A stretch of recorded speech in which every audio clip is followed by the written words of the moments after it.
दोस्तों, आज वीडियो में एनआईएस एग्ज़ाम की कॉपी चेक कैसे हो रही है, ऐसे किस तरह होते हैं, क्या मेथड फॉलो करा जाता है, सारे बताऊंगा। और क्योंकि आप बहुत क्यूरियस हो इस टाइम, आप लोगों के लगातार क्वेरीज आ रहे हैं कि सर क्या स्टेटस है बताओ। और सारी इन्फॉर्मेशन जो बता रहा हूँ रियलिटी ग्राउंड से बता रहा हूँ, इनमें कोई स्टोरी नहीं है, कोई गप्पे नहीं है। यकीन है तो एंड तक वीडियो को ज़रूर देखो और लाइक करने मत भूलना। बहुत मेहनत करने होता है सारे सोर्स, सारे इन्फॉर्मेशन कलेक्ट करने में। अब एक्चुअल बात पे आता हूँ।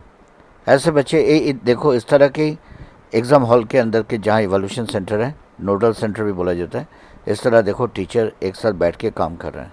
इनमें से जो सीनियर मोस्ट टीचर है वो थोड़ा अलग बैठता है साइड में, और उनके पास सारे कॉपीज़ को फाइनली भेजा जाता है रैंडम चेकिंग के लिए। और अब हो क्या रहा है, जैसे कि आप ये देखो मार्किंग स्कीम आपके सामने रख रहा हूँ। पहले जो एग्जामिनर्स चेक कर रहा है, जो टीचर्स आपके पेपर को चेक कर रहे हैं, एक तो आप लकी हो अगर लीनियंट एग्जामिनर के हाथ में आपके पेपर चले गए। लीनियंट मतलब जो टीचर खुल के मार्क्स देते हैं। पर कुछ ऐसे भी बच्चे होंगे जिनके जो चेकिंग है कुछ स्ट्रिक्ट चेकर के पास भी पहुंच जाता है। स्ट्रिक्ट चेकर थोड़ी बहुत नंबर देने में कंजूसी करते हैं। कई बार मैंने देखा है मेरे अपने लाइफ में कि एक ही आंसर शीट एक लीनियंट एग्जामिनर के हाथ में जितने मार्क्स मिल रहे, स्ट्रिक्ट टीचर के हाथ में उससे 4-5 नंबर के अंतर आ जाता है। लेकिन अब मैं बता रहा हूँ एनआईएस किस तरह, क्या कौन सा मेथड अपनाने जा रहा है।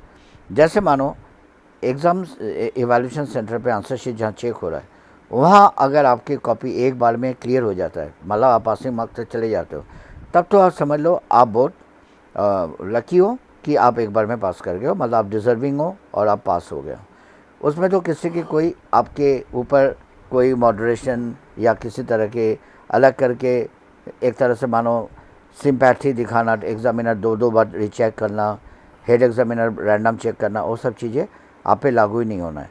लेकिन मानो किसी कारण, जैसे मैं एग्जांपल दे रहा हूँ, 80 जिस सब्जेक्ट में थ्योरी में है तो 26 पासिंग मार्क है। आप मानो अगर आपने जिस तरह आंसर दिए, आपके आंसर शीट को इवैल्यूएट करके टीचर 21-20 तक आपको मिल रहा है, तब टीचर डेफिनेटली उस आंसर शीट को दोबारा रीचेक कर रहा है और हेड एग्जामिनर भी कोशिश कर रहा है उनको पास कराने को। और अगर इवन देन तब भी रह रहा है बच्चा, हेड क्वार्टर्स में, नोएडा हेड क्वार्टर से जो रिज़ल्ट पब्लिश होने से पहले जो फाइनल रिव्यू होते हैं, ये देखो ये सब टॉप ऑफिशियल्स हैं, ये रिज़ल्ट को फाइनल शेप देते हैं।